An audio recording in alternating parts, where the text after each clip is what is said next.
Je vous remercie et je remercie évidemment l'assistance et le Sénat et le président du Sénat et tous les organisateurs qui ont subi des pressions terribles pour que le vilain garçon que je suis ne puisse pas s'exprimer dans cette enceinte. Pour moi, c'est une première grande victoire de la démocratie parce que j'ai lu des choses horribles dans la presse, que j'étais négationniste, que j'étais poursuivi par la justice, que j'avais dit des choses que moi-même je ne savais pas, et puis surtout que j'étais finalement impliqué dans le génocide au Rwanda.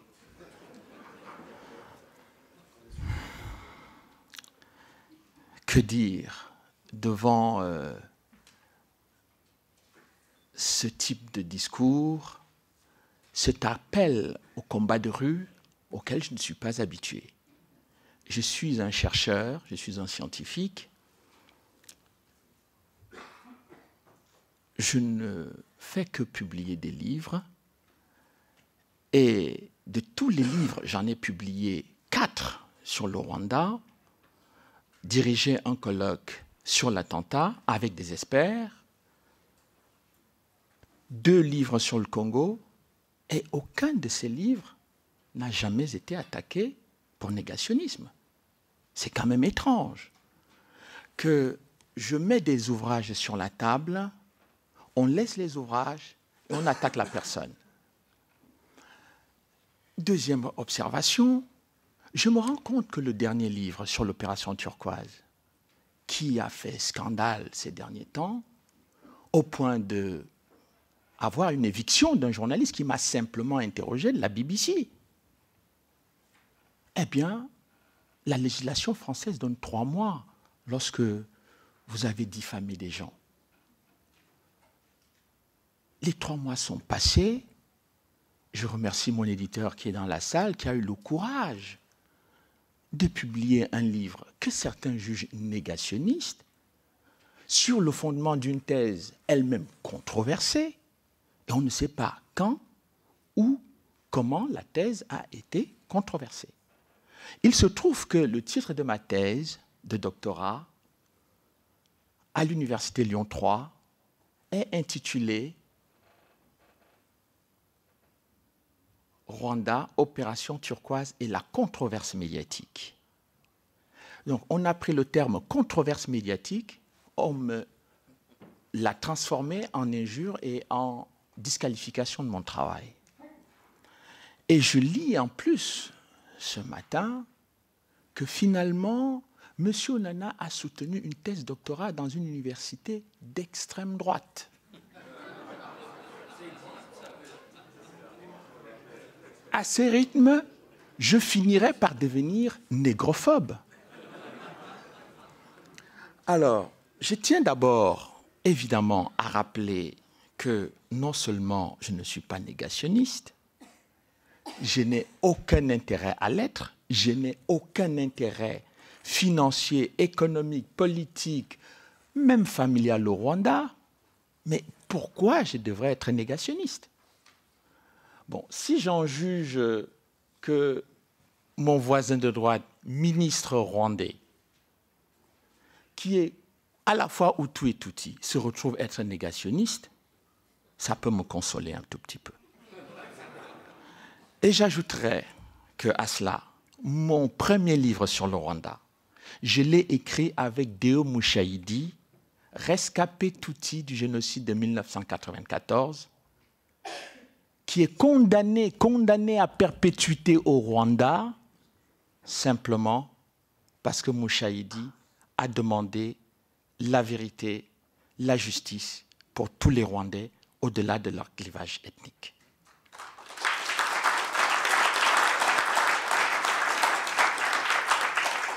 J'ai lancé un appel, c'est l'une des premières fois de ma vie que je le fais, j'ai lancé un appel pour soutenir mon ami Deo Mushayidi. Silence radio. Et là, personne ne me traite de négationniste. Je dirais aussi que je comprends très bien ces attaques qui sont concentrées sur moi après la mort de mon frère est né mon père spirituel Pierre Péan, puisque j'ai dit que je reprenais le flambeau, on a dit, lui, il faut l'abattre. Je pense tout simplement que ce que je fais en faisant cette thèse doctorat, parce que j'ai remarqué que dans les universités européennes, françaises en particulier, 99% des mémoires et des thèses sont pro FPR. Je demande à tous ceux qui ne sont pas obtus, qui sont ouverts, d'aller examiner ces thèses et ces mémoires d'université. Ils seront surpris par la démarche idéologique qui anime, je dirais, les travaux. Alors, je me suis dit quand même, après autant d'attaques contre l'opération turquoise, il fallait quand même examiner ce qui est dit dans ces accusations. Mon problème était que, et c'est pour cela, c'est une petite introduction, mais à la fois grande, mais il faut faire cela. Je suis parti d'une hypothèse scientifique simple. J'ai présumé de la véracité de toutes les accusations contre Turquoise. J'ai dit, si depuis 25 ans, tout le monde, des universitaires, des journalistes, des hommes politiques, des militants des organisations humanitaires disent la même chose, c'est qu'il y a des preuves et que nécessairement la France dissimule quelque chose. C'est ça mon hypothèse de travail. J'ai donc dit, il me faut donc trouver des éléments précis qui attestent effectivement des livraisons d'armes, de l'exfiltration des génocidaires, de la volonté d'empêcher le FPR de prendre le pouvoir. Il faut que je trouve tous ces éléments. 10 ans de travail, rien. Mais que devrais-je faire? Dire que non, finalement... Alors, si j'avais fait une thèse pour dire que Turquoise, c'était une bande de criminels, je serais sur tous les plateaux de télévision. Bon. Alors, disons que mes contradicteurs et mes détracteurs m'ont un peu stimulé. J'avais envie de faire un exposé très simple, académique, universitaire, etc. Je me suis dit non, ça ne sert à rien.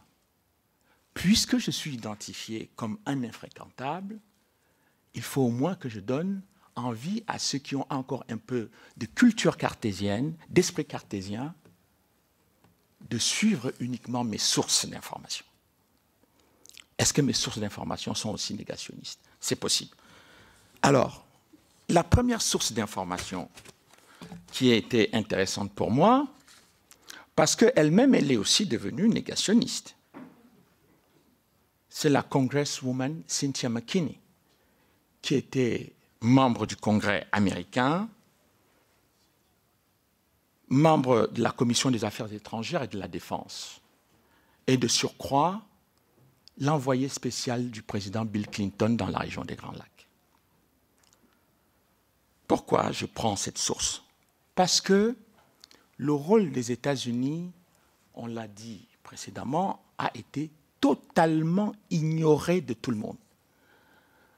Il a fallu attendre 2017 pour que ma chère Hélène Epstein, qui est juste là, publie le premier article dans le Guardian sur le rôle secret des États-Unis qu'elle a intitulé « America's Secret Role in the Rwandan Genocide ». C'est la première fois depuis 1994 qu'on entend parler d'un rôle secret des États-Unis. Et Hélène publie cet article 17 ans après l'ouverture des archives américaines. Voyons. Où sont les chercheurs? Mais moi, je ne lance pas la pierre à mes amis chercheurs, parce que vu les attaques dont je suis l'objet, si je dirige une chaire importante de sciences politiques dans une université, en 48 heures, je suis mis dehors. Donc je les comprends. Je compatis et je suis ravi qu'il m'ait donné, moi, étant à l'extérieur la possibilité de revaloriser la recherche scientifique et de lui redonner ses lettres de noblesse sur le dossier du génocide rwandais. Premier document, et je serai un peu chronologique. Cynthia McKinney, donc, qui est membre du Congrès, commence à s'interroger en 1997 de tout ce qui est dit sur les massacres du Congo. Elle fait une demande de collecte d'informations, notamment au niveau de la CIA, qui la renvoie aux journaux français. Sans perdre d'envie, elle continue quand même à se poser des questions, mais elle est très, très, très proche du régime rwandais. Parce que Cynthia McKinney, avant de devenir négationniste, tous les dirigeants rwandais actuels étaient à ses pieds à Washington. Et donc, elle écrit une lettre au président Kagame le 1er avril. Ce n'est pas un mauvais esprit de ma part si je parle du 1er avril. Pour lui demander que, effectivement, elle veut inviter le président Kagame à venir parler du rôle de ce qui s'est passé au Rwanda en 1994 pendant le génocide, et puis surtout de la question de la sécurité dans la région des Grands Lacs. Évidemment, le président Kagame ne viendra jamais à cette audition prévue au mois de mai. Elle appelle également l'ancien représentant spécial du secrétaire général de l'ONU, le Pakistanais M. Shahryar Khan, qui lui dit « Je voudrais venir au mois de mai pour l'audition au Congrès, mais le seul problème, c'est qu'il faut que j'aie l'accord de mon gouvernement, mais également des Nations Unies, puisque je suis encore sous contrat avec l'ONU. »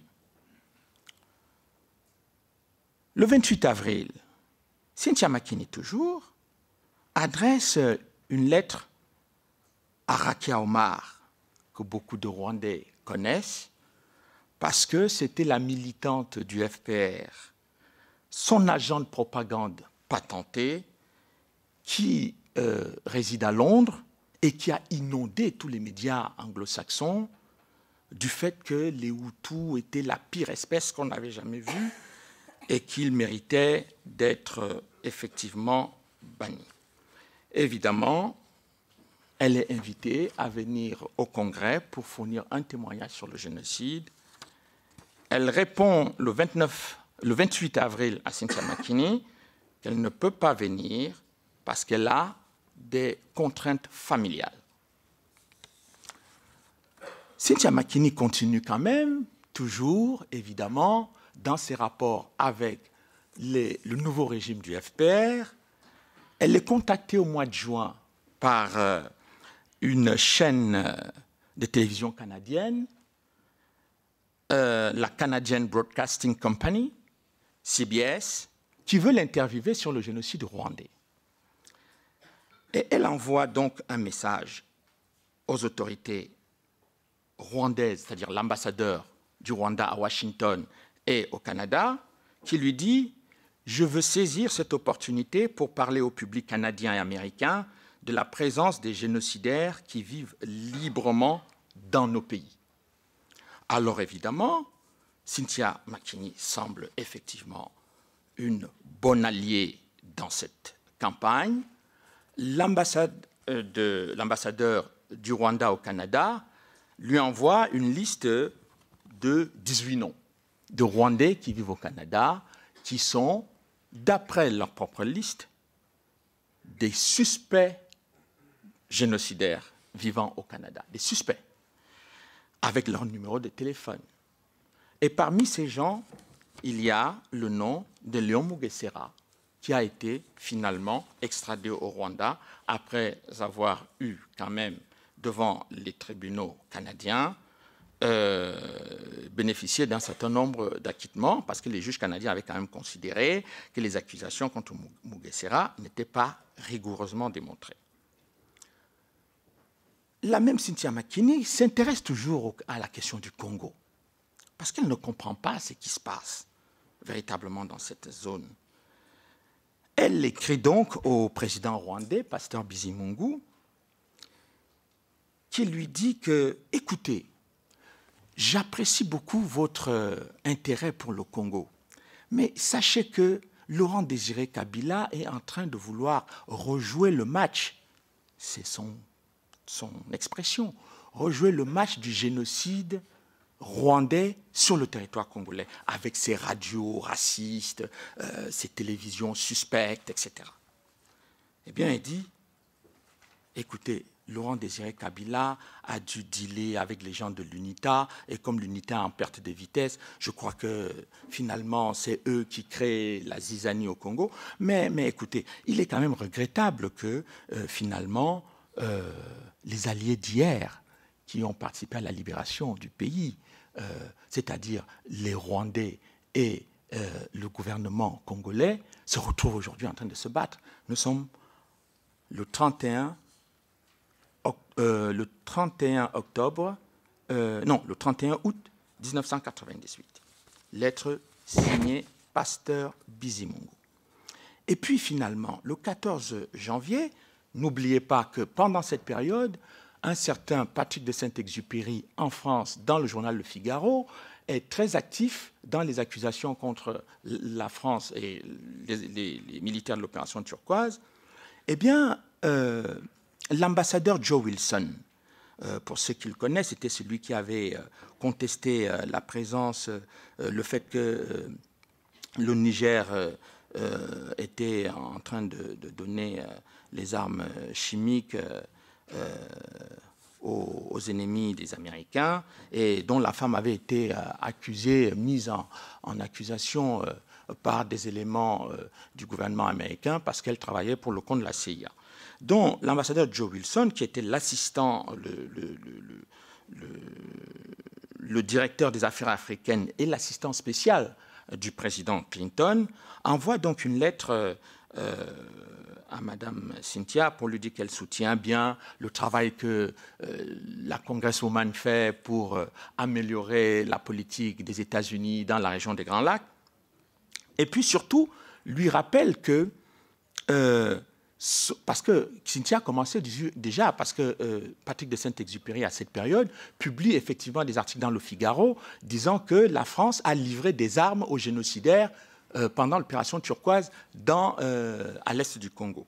Alors pour Cynthia Makini, qui est spécialiste donc de la région, qui est l'envoyé spécial du président, elle s'est dit, mais si les Français ont livré des armes à Goma aux Interamwe, c'est important de savoir comment les Français ont fait. Alors, Joe Wilson lui dit, oui, effectivement, c'est bien votre intérêt de vérifier ces informations, alors que, bon, ils sont en situation de pouvoir lui donner. Donc, Cynthia se rend quand même compte qu'à un moment donné, la façon dont les choses se passent devient de plus en plus suspect. Alors là, elle décide d'aller en Afrique avec le président Clinton, qui fait son premier voyage officiel dans la sous-région. Eh bien, élément troublant, mais qui va devenir intéressant pour Cynthia après, c'est que le président Clinton ne s'arrête pas dans son programme de voyage en Afrique au Rwanda. Elle demande au conseiller du président pourquoi le président ne s'arrête pas, est-ce qu'il y a un incident, quelque chose de particulier? Il dit non, il n'a pas prévu. Elle rencontre le président et lui envoie une lettre en disant, quand même, Monsieur le Président, c'est quand même pas très élégant sur le plan diplomatique que pour le premier voyage au Rwanda, en Afrique, vous ne vous arrêtez pas au Rwanda. Et le président Clinton adresse donc une lettre le 2 février à Cynthia en lui disant « Thank you for your letters, expressing your interest in accompanying me on my trip to Africa and suggesting that merci de me proposer d'inclure de m'avoir accompagné en Afrique et d'avoir m'avoir suggéré de m'arrêter au Rwanda. » Alors, comment les États-Unis refusent de s'arrêter au Rwanda, le pays qui a subi le crime des crimes? alors que le président américain lui-même sait que cette tragédie est terrible pour le peuple rwandais. Pour Cynthia, d'après ce qu'elle m'a dit, ça lui a paru quand même assez troublant. Alors, un autre élément très important, toujours dans le rapport de proximité avec les dirigeants de Kigali, Kigali fait une campagne terrible sur le fait que les Nations Unies ont abandonné le peuple rwandais, n'ont pas voulu défendre les Tutsis victimes du génocide. Elle décide d'organiser une audition à la Commission des Affaires étrangères. Et qui elle va avoir? Qui va venir pleurer à ses pieds en la félicitant pour tout ce qu'elle fait pour le génocide des Tutsis? Notre actuel secrétaire général de la francophonie, Mme Mushikiwabo. J'ai effectivement les photos de Cynthia avec Mushikiwabo à New York, à Washington, qui vient faire une conférence de presse au Capitol Hill. Ces gens, donc, qui vont finir par traiter Cynthia, quand elle aura compris de quoi il retourne, de génocidaire, de négationniste, eh bien, en 1999, Cynthia passe à la vitesse supérieure. Non seulement elle va décider d'aller au Congo pour voir ce qui se passe, elle rencontre les personnalités politiques, la majorité des gens. Elle vient, elle écrit le 31 août 1999 une lettre au président Bill Clinton. Qu'est-ce qu'elle lui dit? Et ça, c'est très important parce que Cynthia a passé de nombreuses années au Congrès, membre influent au Congrès américain, au Black Caucus, et c'est pour ça d'ailleurs qu'elle est courtisée par Paul Kagame, Pasteur Bizimungu et tous les autres, mais aussi, c'est une très très proche du président de la République. Elle écrit au président ceci. Monsieur le Président, je viens de la RDC où j'ai rencontré beaucoup de personnes et je suis obligé de vous dire que les crimes qui ont été commis en République démocratique du Congo l'ont été avec l'aide et la caution de votre gouvernement. Monsieur le Président, partout, les gens le chuchotent, mais ils sont très polis pour le dire à haute voix. Ce sera la fin des relations de proximité entre Cynthia McKinney et le président Clinton. Mais avant cela, elle fait une dernière chose, en 2000. Elle décide d'organiser une audition au Congrès américain sur l'attentat du 6 avril, qui a déclenché le génocide au Rwanda. Et dans cette audition, il y a des experts, des analystes de la CIA, il y a beaucoup de personnalités, il y a un certain Jean-Pierre Mugabe, qui était un membre du FPR, qui vient témoigner. Et là, les accusations contre Kagame fusent.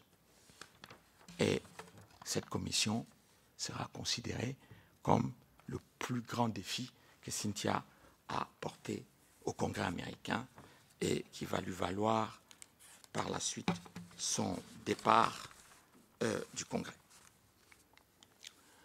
Alors, sur cet attentat du 6 avril, qui est quand même l'objet de mon premier livre sur le Rwanda, eh bien, à l'époque, moi, je ne rentre pas dans le dossier du Rwanda du fait du génocide, en fait. Je ne suis pas un spécialiste du génocide, je suis politologue, et en tant que politologue, je m'intéresse aux acteurs politiques, à leurs actions et à leurs stratégies. Donc, le génocide n'est pas, en fait, ma préoccupation fondamentale. Et je ne suis d'ailleurs pas pourquoi tout ce que j'ai écrit depuis, on me ramène au génocide. Donc, en fait, le titre de mon premier livre, c'est « Les secrets du génocide rwandais ». Qu'est-ce que ça veut dire? Je veux comprendre ce qui se passe derrière le génocide. Alors, le président Kagame dépose une plainte quand même contre moi devant la 17e chambre avec l'État rwandais. Évidemment, toute ma famille tremble, mes amis sont en panique parce que j'ai une plainte non seulement du président de la République en exercice, ce qui n'est quand même pas rien, j'ai en plus sur le dos la plainte de l'État rwandais, alors qu'en fait, Je n'ai jamais mis l'État rwandais en cause dans quoi que ce soit. Qu'est-ce qui s'est passé dans cette plainte? Il se passe tout simplement que, pour le président Kagame, parler de la rébellion armée du FPR, c'est-à-dire l'armée patriotique rwandaise, j'ai mis porter atteinte à l'armée nationale. Alors qu'en fait, je parlais de la rébellion du FPR qui avait abattu l'avion du président. Je me prépare, décidé quand même à me battre face à un président, un chef d'État, sachant que je ne suis pas grand-chose. Et je rassemble tous les éléments. Pierre Péan était venu, le colonel Luc Marshall, qui commandait les troupes à Kigali, vient pour participer à ma défense. 48 heures avant le procès, je reçois quand même cette lettre de l'avocat de Paul Kagame de l'État rwandais. Permettez-moi d'avoir au moins le plaisir, quelques instants, de vous lire cela. Monsieur, c'est l'avocat de Paul Kagame qui écrit, donc un grand avocat français que certains avocats de la salle doivent connaître, maître Xavier Flécheux. Il écrit « Monsieur Paul Kagame et l'État rwandais ont assigné les éditions du Boiris et Monsieur Charles Onana pour diffamation publique envers un particulier à raison des publications de la publication par les éditions du Boiris d'un livre intitulé « Les secrets du génocide rwandais, enquête sur les mystères d'un président » paru le 16 mai 2002 sous la plume de M. Charles Onana. M. Kagame et l'État rwandais entendent cependant, en application des articles 394 du nouveau Code de procédure civile, se désister purement et simplement de l'instance actuellement pendante devant la 17e Chambre. Évidemment, pour mon avocat, c'était une défaite par chaos sans résistance, mais moi, je n'étais pas content, parce qu'on n'a pas réussi à démontrer que c'est Kagame qui a quand même fait abattre l'avion du président. Alors, je décide de diriger un colloque à Paris, sur le même thème, avec plusieurs personnalités, intitulé « Silence sur un attentat ». Après cela, je décide de passer à autre chose. Je me dis, mais finalement, pourquoi il y a des choses qui n'arrivent pas à avancer dans ce dossier? Je décide d'aller voir ce qui se passe au sein du tribunal pénal international. Parce que, en fait, ce qui reprend une des questions qui a été posée par deux personnes-là, évidemment,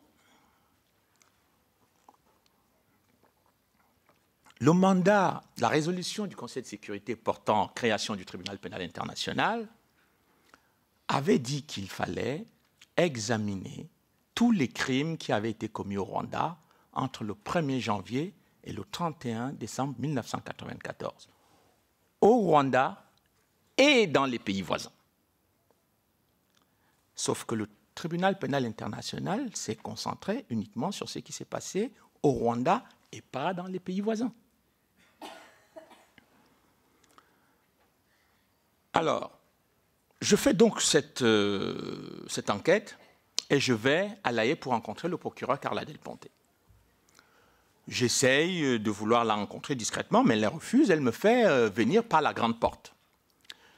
Je viens avec un magnétophone en me disant, bon, c'est délicat, est-ce qu'elle va accepter? Elle me dit, Monsieur Onana, j'ai lu votre livre sur les secrets du tribunal pénal, les secrets du génocide rwandais, travail intéressant. Je vois son air malicieux. Elle me dit, bon, qu'est-ce qu'on fait? Vous avez quelque chose pour enregistrer? Je dis, oui, mais je ne savais pas. Elle dit, non, mettez votre appareil, on va enregistrer. Et je vois la conversation, l'échange a lieu devant son porte-parole, Madame Hartmann, et son assistante. Elle me dit, vous prenez tout ce que je vais vous dire. Oui. Alors je lui demande, mais Madame, qu'est-ce qui se passe? Dans ce dossier, on voit que, nous, observateurs extérieurs, nous voyons qu'il n'y a que des Hutus qui sont poursuivis dans ce tribunal. Est-ce que les rebelles du FPR n'ont pas commis de crime? Est-ce que... Il me dit, non, Monsieur Onana, j'ai fait des enquêtes spéciales. Mon bureau a fait des enquêtes. Et nous avons découvert 13 sites, des fosses communes. Et nous avons obtenu des preuves que ce sont les éléments du FPR qui ont commis ces crimes. Je suis allé voir M.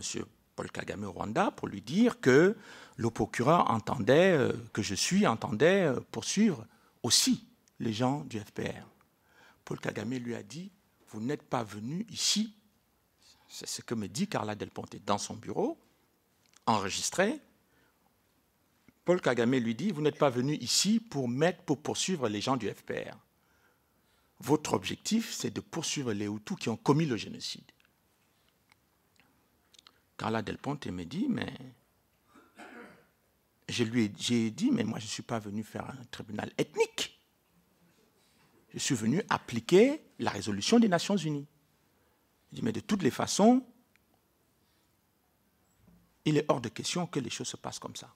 Elle va confirmer tout ça dans ses mémoires. Mais elle me donne une autre information. Le fameux rapport Gersony dont parlait l'ambassadeur Ndagijimana. Elle me dit qu'elle a demandé à rencontrer Robert Gersony. On lui a dit qu'on ne savait pas où était Robert Gersony, qui avait fait des enquêtes spéciales sur le FPR, montrant que le FPR a commis un génocide. Alors, elle dit que, bon, finalement, elle a, par ses propres moyens, elle a retrouvé Gersony. Elle a demandé à Gersony s'il était prêt à venir témoigner devant le tribunal. Gersony lui a dit oui, mais à condition de demander aux Nations Unies, parce que je suis sous contrat avec les Nations Unies sur ce dossier-là. Elle me dit, j'ai donc écrit à Kofi Annan. Kofi Annan m'a dit, niet, il est hors de question que M. Gersony témoigne devant votre juridiction. Voilà comment le dossier des crimes contre le FPR va se terminer avec les suites qui ont été données tout à l'heure par Judy. Alors, je décide donc de passer à une autre phase, parce que là, je sens qu'il y a beaucoup de choses qui coincent, qui ne correspondent pas à ma petite logique cartésienne, et qu'il y a des trous noirs et des trous importants. Je décide donc de rentrer à l'université pour faire un travail scientifique sur les accusations contre l'opération turquoise. Mais avant ça, je publie d'abord un livre intitulé « La France dans la terreur rwandaise ». Silence dans les radios. On se débrouille pour que je ne passe nulle part. Bon, je dis, écoutez, c'est quand même la France, et puis c'est en France. Ce serait quand même intéressant que je puisse avoir un débat contradictoire avec les gens qui connaissent bien le dossier des accusations, des massacres que la France a pu commettre au Rwanda, des livraisons d'armes, du fait que finalement la France a soutenu les Hutus pour exterminer, etc. Ce serait intéressant avec ce que j'ai découvert. On me dit non, non, mais tes positions, non Charles, tu es trop clivant. C'est comme ça, hein, tu es trop clivant. Enfin, on m'a déjà dessiné un personnage qui fait que on ne peut même pas discuter avec moi parce que je suis clivant. Bon, je ne sais pas en quoi je suis clivant, mais bon, je fais de la recherche. Bon, j'ai décidé donc de faire le truc à l'université, et donc, je mets donc le nez dans les documents du Conseil de sécurité. Et là, vous allez comprendre pourquoi nos honorables sénateurs ont souffert d'entendre que tout le monde peut parler au Sénat, sauf M. Nana. Alors, je me dis, mais l'opération turquoise est une résolution des Nations Unies, Conseil de sécurité. Mais qu'est-ce qui se passe au Conseil de sécurité pendant les 2 mois des massacres? Bon, la décision, je ne pars pas sur cette idée, mais je pars de l'idée que, mais en fait, on dit que la France est allée jouer des coudes au Conseil de sécurité pour faire passer la résolution sur turquoise, etc. Mais qu'est-ce qui se passe d'ailleurs au Conseil de sécurité? Parce que pendant tout ce qu'on dit sur le Rwanda, je cherche dans la presse, je cherche dans les ouvrages spécialisés, je cherche partout, je ne trouve rien, absolument rien sur le Conseil de sécurité. Tout ce qui est dit, c'est que les Nations Unies ont échoué dans leur mission à sauver le peuple rwandais. J'ai dit, mais oui, mais d'accord, mais pourquoi? Qu'est-ce qui explique cet échec? Sur quel ressort repose cela? Quelles sont les actions qui sont menées au Conseil de sécurité pour que les Nations Unies se comportent en force d'inertie sur cette affaire? Alors, je découvre donc le premier document, qui est donc les lettres du FPR au Conseil de sécurité. Ah! la première lettre qui doit dire des choses à l'ambassadeur Swinen, puisqu'à l'époque, le 12 avril, il était aux manettes et il suivait la fièvre des événements à Kigali. L'opération Silverback, qui est donc l'opération belge avec les Français à Marélis et les Américains, pour l'évacuation de leurs ressortissants.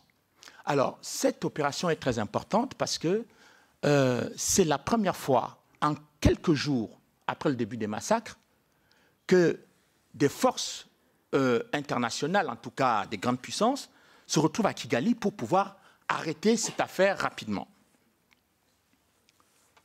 Le général Dallaire a d'ailleurs demandé que, effectivement, les gouvernements de tous ces pays-là, de ces 3 pays, mettent leurs soldats très bien équipés pour l'évacuation des ressortissants pour arrêter les massacres et surtout, ce qu'on ne dit pas, c'est la lutte armée, la lutte armée entre les troupes de Kagame et les troupes gouvernementales.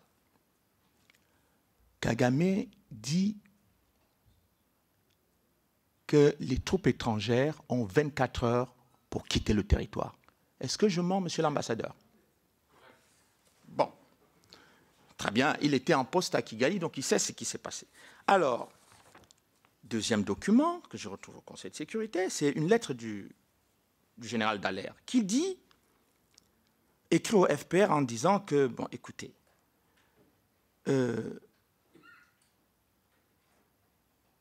au président du FPR en disant « J'ai l'honneur de porter à votre connaissance que des tirs d'armes de petit calibre constituent, pour le personnel de l'état-major de la MINUAR, un sujet de préoccupation en raison des représailles possibles des phares.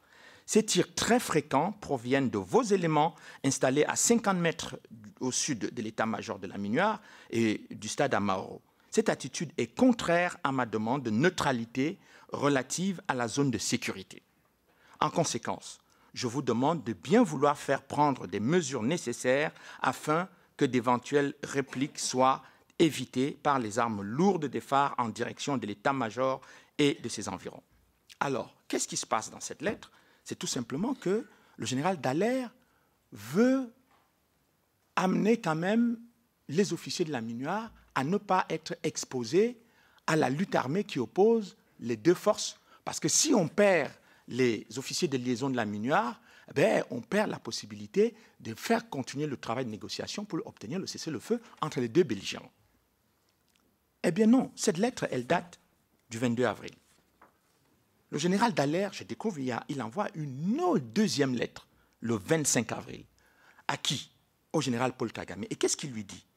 Il dit, par lettre citée en référence, le général d'état-major de l'armée rwandaise m'informe de la riposte désormais automatique sur le CND contre les tirs du FPR à partir du CND. En effet, j'avais personnellement obtenu un arrangement auprès du chef d'état-major de l'armée rwandaise pour que les tirs sur le CND y soient évités à cause de la présence des officiers de liaison de la MINUAR. La présence de ces officiers de liaison est nécessaire, tout comme ceux qui sont à l'hôtel de 1000 collines mis à la disposition de l'état-major rwandais. Eh bien, le FPR n'entend pas abandonner son processus de combat. Le FPR fait une déclaration le 27 avril demandant la non-reconnaissance du gouvernement intérimaire, c'est-à-dire leurs adversaires politiques, et demande que la communauté internationale doit se mobiliser pour ne pas reconnaître ce gouvernement qui n'a pas de base juridique et politique telle que prévue par la loi fondamentale qui régit le Rwanda depuis le 4 août 1994, ce qui est faux. Parce que même les Nations Unies ont reconnu que malgré les défauts du gouvernement intérimaire, il avait une base légale. D'ailleurs, que ce soit les Français ou les Belges étaient obligés de discuter avec ce gouvernement, ne serait-ce que pour obtenir l'évacuation de leurs ressortissants. N'est-ce pas vrai, monsieur l'ambassadeur? Alors, deuxième document très important que le FPR écrit le 26 avril au président du Conseil de sécurité, M. Colin Keating. Il lui dit, le FPR, il y a un génocide au Rwanda. Et que le FPR est indigné du silence et de l'attitude de la communauté internationale devant le génocide qui est perpétré contre une partie de la population rwandaise. Le lendemain, nouvelle déclaration, la France est en train de reconnaître le gouvernement génocidaire du Rwanda au moment où l'Union européenne émet des réserves sur ce gouvernement. Comment la France reconnaît donc le gouvernement génocidaire, d'après l'OFPR? C'est parce que M. Jérôme Bichamoun-Paka, ministre des Affaires étrangères, a été reçu au Quai d'Orsay par des sous-fifres. Il n'a jamais rencontré ni le Premier ministre, ni le ministre des Affaires étrangères, ni le président de la République. Jérôme Bichamoun-Paka est déjà taxé par le FPR, par le FPR et tous les militants français pro-FPR des génocidaires. Je rappelle, pour votre information, que M. Jérôme Bichamoun-Paka a été acquitté de toutes les charges devant le tribunal pénal international et jouit aujourd'hui d'une liberté totale. Le document du 30 avril, très important, premier grand document que je découvre et qui va me mettre sous le choc. Vous avez suivi que le FPR venait de dire qu'il y a génocide. Le FPR envoie donc une lettre de 1, 2, 3, 4, 5, 6 pages qui est signée par M. Gérald Gaïma et Claude Dusaïdi au Conseil de sécurité. Et que dit le FPR dans cette lettre au Conseil de sécurité? Le FPR est catégoriquement opposé à toute proposition d'intervention des forces de l'ONU et refusera en toutes circonstances de coopérer avec elles. Pourquoi? Il y a un génocide que le FPR dénonce au Conseil de sécurité et ils envoient une lettre au Conseil de sécurité pour dire qu'ils ne veulent catégoriquement pas coopérer avec une force internationale pour venir stopper les massacres et le génocide. Le 30 avril. Mais non, il ne s'arrête pas. Le 3 mai, quelques jours après, deuxième lettre, cette fois au secrétaire général de l'ONU, Boutros Boutros-Ghali, le FPR dit ceci. Le FPR réitère son opposition totale à tout déploiement d'une force de l'ONU pour restaurer la loi et l'ordre au Rwanda. Le FPR estime que toute proposition d'intervention est inopportune et inadéquate. Mais expliquez-moi la logique qu'il y a qu'au mois de mai, au mois d'avril, les massacres contre les Tutsis sont importants. Le FPR dénonce ces massacres et refuse l'assistance de la communauté internationale, catégoriquement. Alors. Et Charles, je vais vous demander de conclure bientôt. Ne vous inquiétez pas, je suis à la fin. Bon, d'accord. Deuxième document important, celui-là dont c'est le gouvernement qui commet le génocide. Donc son ambassadeur aux Nations Unies dit, écrit au président du Conseil de sécurité et dit: d'ordre du gouvernement rwandais, j'ai l'honneur d'attirer l'attention du Conseil de sécurité sur la nécessité d'envisager une action immédiate pour arrêter les hostilités qui font de nombreuses victimes en vie humaine et des dégâts matériels. Le refus persistant du Front patriotique rwandais à consentir à un cessez-le-feu traduit sa détermination à privilégier la logique des hostilités qui s'opère par sa machine de guerre alimentée par une assistance militaire massivement soutenue et axée sur la mise à sa disposition d'un soutien militaire en hommes et en matériel. Donc, ce fameux gouvernement intérimaire, qui est donc un gouvernement génocidaire, appelle, lui, la communauté internationale à venir intervenir pour mettre fin au massacre. Bon, avouez quand même que c'est quand même très troublant. Alors, évidemment, les sénateurs américains, deux sénateurs américains, M. Paul Simon et M. Jeff Ford, écrivent directement au président Clinton pour lui demander d'intervenir. Et là, les États-Unis refusent totalement d'intervenir. Pourquoi? Et j'en terminerai là. C'est que finalement, ce qui s'est passé, c'est que les États-Unis n'ont pas voulu intervenir et les Nations Unies n'ont pas voulu intervenir. Pas parce qu'il y avait des forces d'inertie qui s'est désintéressées du Rwanda, non. Depuis le mois d'avril, M. Willy Klaas, ministre des Affaires étrangères belge, avait envoyé déjà un message quand il demandait le retrait des troupes belges qui avaient été victimes d'assassinats. Eh bien, il avait souligné dans son message qu'il y avait une supériorité militaire d'une des deux parties en conflit, et c'est cette supériorité militaire que l'on voulait conserver jusqu'à la fin. Parce que si on acceptait une force multinationale, on allait ramener les deux parties à la table de négociation pour faire appliquer les accords d'Arusha que les deux parties avaient signés. Maintenir, laisser les gens être massacrés et obtenir la victoire militaire du FPR signifiait tout simplement que le FPR remportait la victoire militaire et les accords d'Arusha étaient totalement oubliés. Voilà donc, chers amis, le travail que j'ai essayé de faire et qui fait de moi aujourd'hui une personne infréquentable. Je suis ravi que vous ayez pris le temps de m'écouter, mais je voudrais simplement vous dire que je suis un scientifique, je reste sur le terrain scientifique, j'ai publié un livre de 678 pages, pas une phrase n'a été contestée dans ce livre. Ce que je souhaite, c'est que ce travail soit contesté, qu'on m'apporte des preuves contraires par rapport à tout ce que j'ai apporté. Je vous remercie.